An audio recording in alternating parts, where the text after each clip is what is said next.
Estamos de volta com o programa Ponto Final e hoje nós estamos falando sobre o papel do pai moderno na criação dos filhos. Verine, como é que fica o papel desse pai moderno, nesse novo modelo familiar que hoje existe, né? Hoje não existe mais, como Marisa falou, apenas aquele modelo de família onde existe o pai, a mãe e os filhos, né? Existem vários tipos, né, vários formatos de família, né, e famílias que acabam se entrelaçando porque um é o filho de um primeiro casamento que depois vira irmão de outro, que enfim, é uma coisa...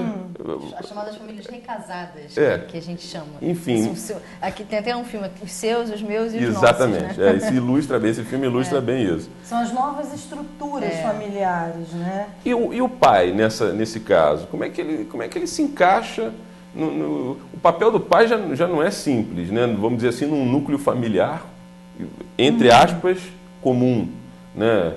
Como é que ele fica o papel do pai nesse novo núcleo familiar tão, entre aspas, também caótico? Então, eu acho interessante a gente pensar que quando a gente tinha um modelo único, né, de família, se a gente parar para pensar direitinho, se a gente analisar com uma certa profundidade, a gente vai entender que nem sempre deu certo.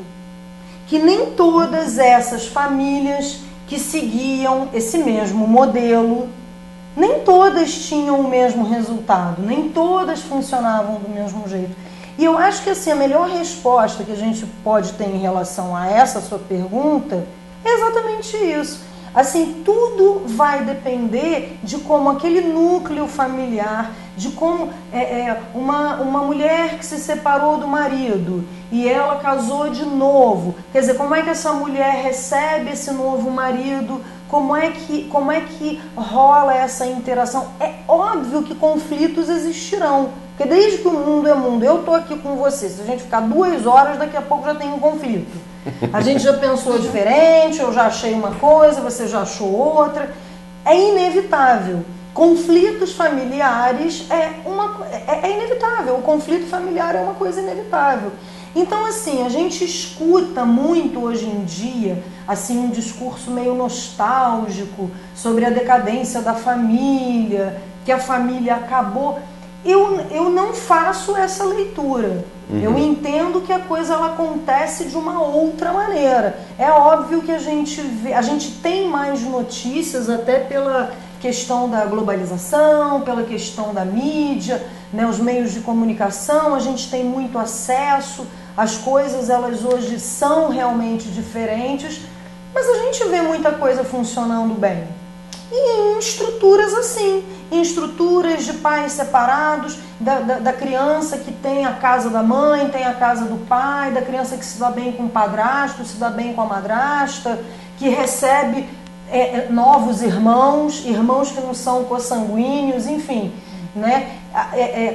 Como a Marisa falou da questão dos casais homoafetivos, a questão da adoção, que a gente até inicialmente estava falando dessa questão da função, né? Ela tem ali 2 mães ou 2 pais, mas tem funções diferentes ali operando, né? Então a mesma coisa para essas novas estruturas. Você às vezes tem uma estrutura clássica, uma estrutura tradicional, mas em que essas funções não operam. Por exemplo, pai, pegando uma questão prática disso aí que você falou, por exemplo, um pai, ele pode, enfim, como é que fica na cabeça de um filho se ele tem que tratar da mesma maneira os próprios filhos, os filhos da mulher com quem ele casou, enfim, existe algum tipo de diferença? Como é que deve se comportar nesses casos? É difícil dizer isso, difícil, né? Mas eu acredito assim, que a gente precisa de um pouco de originalidade, né? Assim, é óbvio que se você se casa com uma mulher que já tem filhos de um outro casamento, você tem filhos, essa criança dessa mulher tem pai, é óbvio que as coisas são diferentes. A gente não precisa, porque às vezes a gente tem um discurso, às vezes muito hipócrita também, em relação às coisas, e isso dificulta demais. Você não precisa ser meu filho para eu te amar. Né? A gente acabou de falar até aqui, né, da questão da afetividade. Exatamente. Né? Agora, você está vivendo com uma criança, essa criança tem um pai. É óbvio que você ali dentro daquele contexto familiar, você tem que operar de alguma maneira. Vínculos podem ser criados sem que necessariamente traga esse conflito horrendo na cabeça dessa criança, porque quem é meu pai, quem é meu padrasto... Sem que a criança tenha que excluir, né? Exatamente. Eu acho que a preocupação do pai, muitas vezes, é como é que vai ficar o meu papel, o meu lugar. Aquele cara, assim que ele vai dizer, vai ocupar o meu lugar. Não vai. Olha, a gente está falando de afeto e a criança não é burra. A criança apenas está passando por um processo de separação dos pais. Então, assim, ela vai entender muito bem aquilo que você passar para ela. Não o que você falar, mas o que você passar, o que você fizer, né?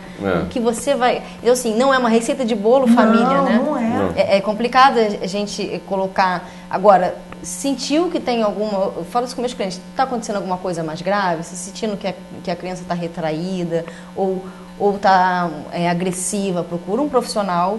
Né? É isso que eu acho que tem que ter essa antena ligada. O papel do psicólogo aí. Né? Realmente, muitas vezes é necessário buscar esse auxílio profissional, porque exatamente. As pessoas em têm casa um pouco só... de receio às vezes. É como se você estivesse dizendo que a sua família não está dando certo. Tem umas coisas assim que a gente, um certo a gente preconceito, vê. Né? E não é isso, né? De forma alguma. Como é que está hoje em dia essa questão, a gente chamou esse assunto no bloco anterior, como é que está hoje em dia essa questão da pensão? Isso é um assunto bastante, vamos dizer assim, preocupante para pais, né, que estão se separando. Como é que é essa questão arbitrada pela justiça? A pensão, existe uma receita, um percentual, por exemplo, do salário do que o pai ganha? É sempre o pai que paga? Explica pra gente um pouco isso. Eu vou pegar até uma carona no que ela falou, que eu até peguei aqui da fala dela e comecei a falar, né? Lembra quando ela estava falando que o padrasto está naquela situação, se aquela criança ainda tem pai ou não tem? Então, assim, até isso vai influenciar. Porque você, dentro de um núcleo familiar, você assume determinadas posturas também de acordo com a necessidade. Por que eu estou colocando isso? Se existe um pai, não é que o padrasto tenha que pagar pensão. De forma alguma, estou colocando isso. Até aquilo que eu falei antes, era uma situação onde a criança não tinha pai e tal. E o que acontece é que existe uma coisa chamada necessidade e uma coisa chamada possibilidade. Né? A necessidade de quem vai receber os alimentos, a possibilidade de quem vai pagar os alimentos, a possibilidade de pagar o quanto. Então, o juiz vai olhar essas duas situações, né, para arbitrar o que for melhor para aquele menor. E vai depender não só de quanto, digamos que é o pai que esteja pagando, pode ser a mãe, porque quem vai pagar a pensão? Aquele que não está residindo com aquela criança. Então ele tem que ajudar o outro a manter aquela criança. A responsabilidade é dos dois, é solidária. No caso da guarda, que hoje a gente estava falando, né, a diferença entre guarda compartilhada e guarda alternada. No caso da guarda compartilhada, a criança pode estar mais com um que com o outro, então existe a pensão.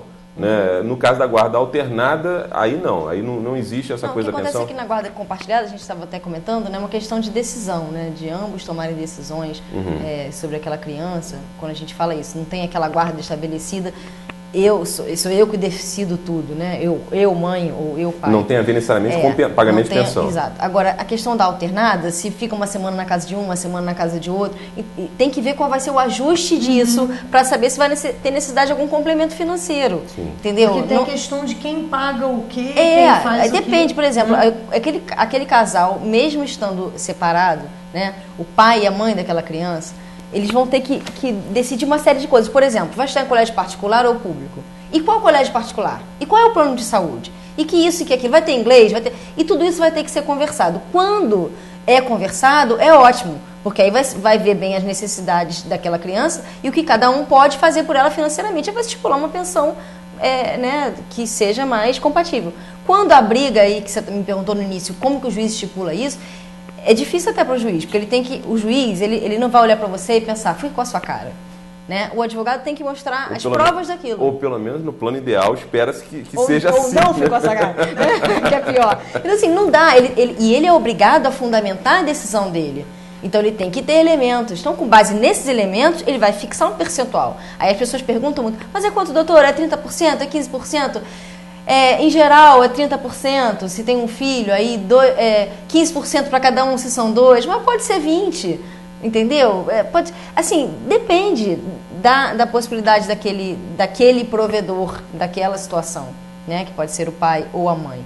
Né? Hoje em dia pode até ter pensão entre os ex-cônjuges da mulher para o ex-marido, ex-mulher para o ex-marido. Se ela tiver condições e ele não tiver, os homens têm vergonha de pedir em geral. Eu já vi alguns muito sem vergonhas, até não por pedir em necessidade, não. Por pedir sem necessidade. A gente vê de tudo.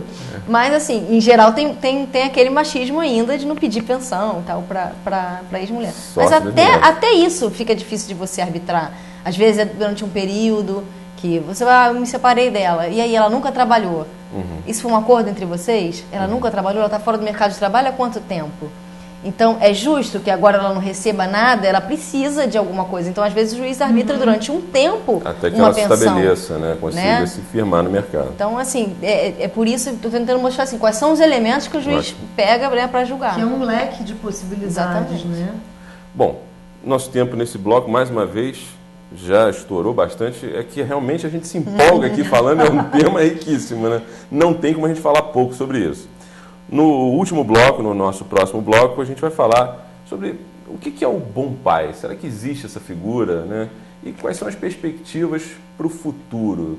Será que esse papel do pai, que já mudou bastante do passado para agora, de provedor para um pai mais participante, um pai, vamos dizer assim, multifamiliar, como a gente falou nesse bloco agora, será que isso vai continuar num processo de constante mutação ou não? Será que chegamos no máximo que poderia haver em relação a essa mudança do papel do pai? É sobre isso que nós vamos falar no próximo bloco do programa Ponto Final. Até já!